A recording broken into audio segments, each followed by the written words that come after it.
बिस्मिल्लाहिर्रहमानिर्रहीम। अस्सलाम वालेकुम। Welcome to my YouTube channel Sarim coaching centre. Dear friends, students, viewers, Pakistan affairs के अंदर आज का हमारा लेक्चर नेहरू रिपोर्ट के हवाले से है। नेहरू रिपोर्ट 1928 के अंदर पेश हुई। नेहरू रिपोर्ट की रिकमेंडेशंस की तरफ जाने से पहले हम इसका हिस्टोरिकल बैकग्राउंड देख लेते हैं। जैसे पिछले लेक्चर्स हम कवर कर चुके हैं, 1857 से लेकर हम इस सीरीज़ को, पाकिस्तान अफेयर्स को लेके चल रहे हैं।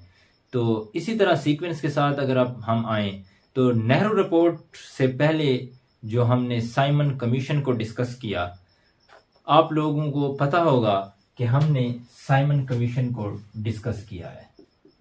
पिछले लेक्चर के अंदर हमने साइमन कमीशन को डिस्कस किया कि साइमन कमीशन क्यों आया था इंडो पाक सब कॉन्टिनेंट के अंदर। साइमन कमीशन 1919 की एक प्रोविजन को फुलफिल करने के लिए इंडो पाक सब कॉन्टिनेंट में आया कि उस प्रोविजन को, यानी कि उसके सर्वे के लिए आया। उस प्रोविजन में यह कहा गया था कि 10 साल के बाद इंडो पाक सब कॉन्टिनेंट को एक कमीशन भेजा जाएगा सर्वे करने के लिए, और वो उनके ऊपर, उनसे जो है 1919 के एक्ट के ऊपर राय लेगा। तो फिर साइमन कमीशन आया। वो पिछले लेक्चर में हम सारा कुछ डिस्कस कर चुके हैं कि पाकिस्तान के जो इंडो पाक सब कॉन्टिनेंट है उसके अंदर all the parties reject boycott the Simon commission, सिवाय sir Mohammad Shafi group all India Muslim league के। तो 1927 के अंदर इस कमीशन को अपॉइंट किया गया था ब्रिटिश पार्लियामेंट की तरफ से। तो जब इस कमीशन को अपॉइंट किया जा रहा था, इस साइमन कमीशन को जब 1927 के अंदर अपॉइंट किया जा रहा था, तो उस वक्त के वायसराय लॉर्ड बिरकनहेड, एक वायसराय था लॉर्ड बिरकनहेड, उसने एक स्टेटमेंट दी थी। बिरकनहेड ने एक स्टेटमेंट दी थी कि हिंदुस्तान के लोग इस काबिल नहीं है कि वो कोई अपना यूनानिमस कोई कॉन्स्टिट्यूशन डेवलप कर सकें। वो इतने कैपेबल नहीं है कि वो अपना कोई अपने लिए कोई रिफॉर्म्स, कोई अपने लिए कोई कॉन्स्टिट्यूशनल रिफॉर्म्स बनाएं।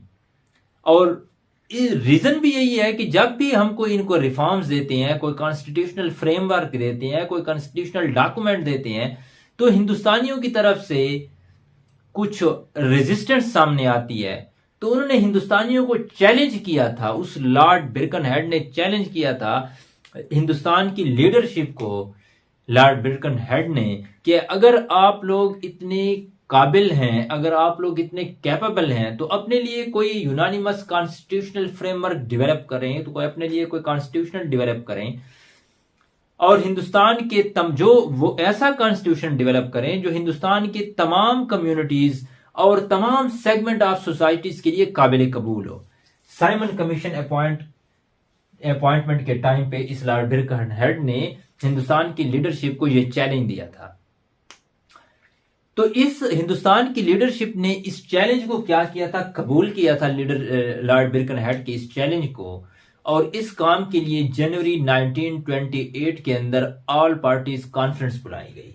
ठीक है, कब? जनवरी 1928 के अंदर एक ऑल पार्टीज कॉन्फ्रेंस बुलाई गई, और इस कॉन्फ्रेंस का मकसद जो था वो हिंदुस्तान के फ्यूचर कॉन्स्टिट्यूशन पर था, कि हिंदुस्तान के फ्यूचर कॉन्स्टिट्यूशन पर कोई इत्तेफाक राय हमें हासिल हो सके। तो उस पे पार्टीज की तरफ से बहुत से इख्तिलाफात सामने आए। ठीक है, उस ऑल पार्टीज कॉन्फ्रेंस में पार्टीज की तरफ से बहुत सारे इख्तिलाफ सामने आए। ठीक है, उनमें जो सबसे पहला इख्तिलाफ था वो रिजर्व सीट के ऊपर था। जो सबसे पहला था वो रिजर्व सीट्स के ऊपर था जो इख्तिलाफ था। ठीक है, नेक्स्ट जो इख्तिलाफ सामने आया वो राइट ऑफ सेपरेट इलेक्टोरेट जो दिए गए थे मुस्लिम्स को, राइट ऑफ सेपरेट इलेक्टोरेट जो 1919 और 1909 में भी मिले थे, जो राइट ऑफ सेपरेट इलेक्टोरेट जो मुस्लिम्स को दिए गए थे कि मुसलमान अपना नुमाइंदा खुद मुंतखब करें, तो इसमें इख्तिलाफ आया। लेकिन सबसे जो बड़ा इख्तिलाफ था वो डोमिनियन स्टेटस का था कि हिंदुस्तान को डोमिनियन स्टेटस करार दिया जाए। इस चीज पे बहुत बड़ा इख्तिलाफ था। तो ये इख्तिलाफात सामने आए। वो कह रहे थे कि या हिंदुस्तान को डोमिनियन स्टेटस करार दिया जाए या फिर कंप्लीट इंडिपेंडेंस की बात की जाए।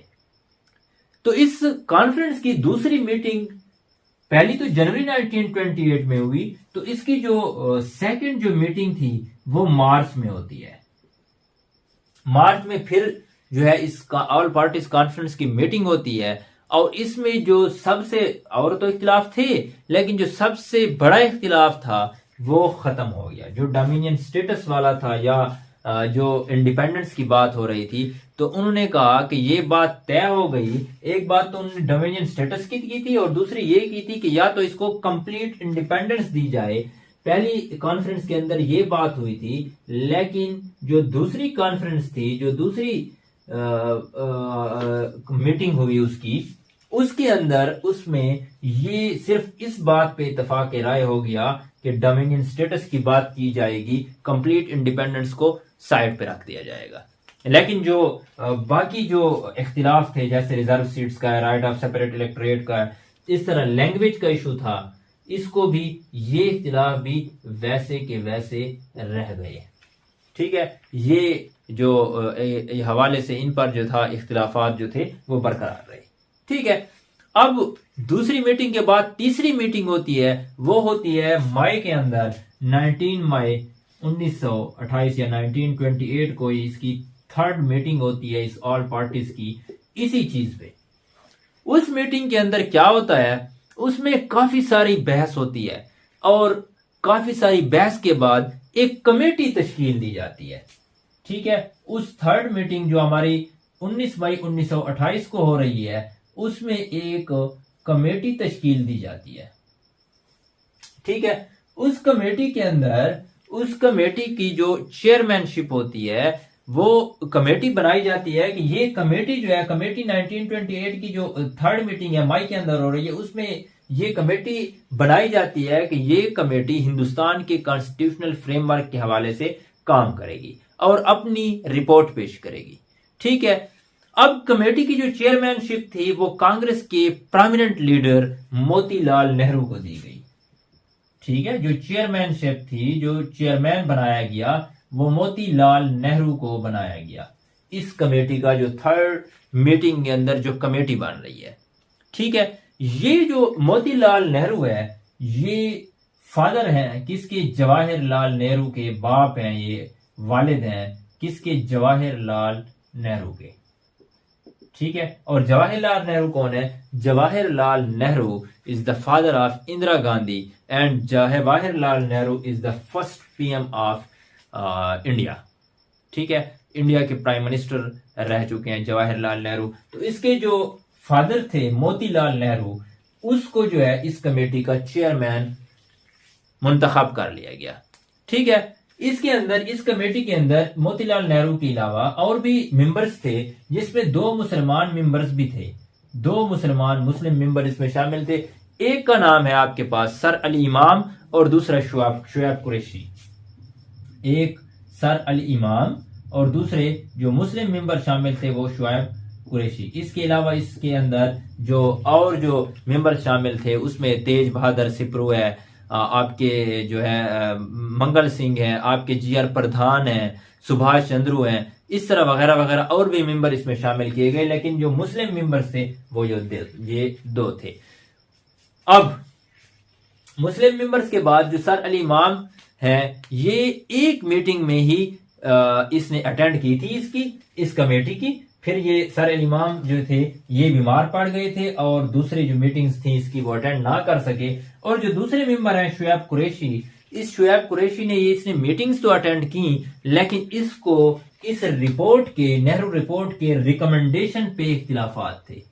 ठीक है, इसकी जो रिकमेंडेशंस थी, जो इसकी रिपोर्ट के अंदर जो बातें की गई थी उसके ऊपर इसके इख्तिलाफात थे और इसने उस रिपोर्ट के इख्तिलाफी नोट के ऊपर साइन किए थे, यानी कि ये उसके हामी नहीं थे, उसके इख्तिलाफी नोट के ऊपर साइन किए थे।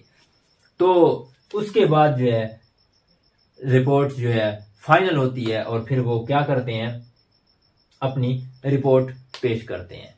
ठीक है, तो ये कुछ इसका हिस्टोरिकल बैकग्राउंड है नेहरू रिपोर्ट का, कि किस तरह नेहरू रिपोर्ट क्यों पेश की गई और किसने पेश की, और इसके पीछे क्या क्या वकूअ हुए, क्या क्या वकूए हुए, क्या क्या वाकया हुआ, वो सारा कुछ हम डिस्कस कर चुके हैं। नेक्स्ट लेक्चर के अंदर रिपोर्ट की रिकमेंडेशंस क्या थी उनको डिस्कस करेंगे।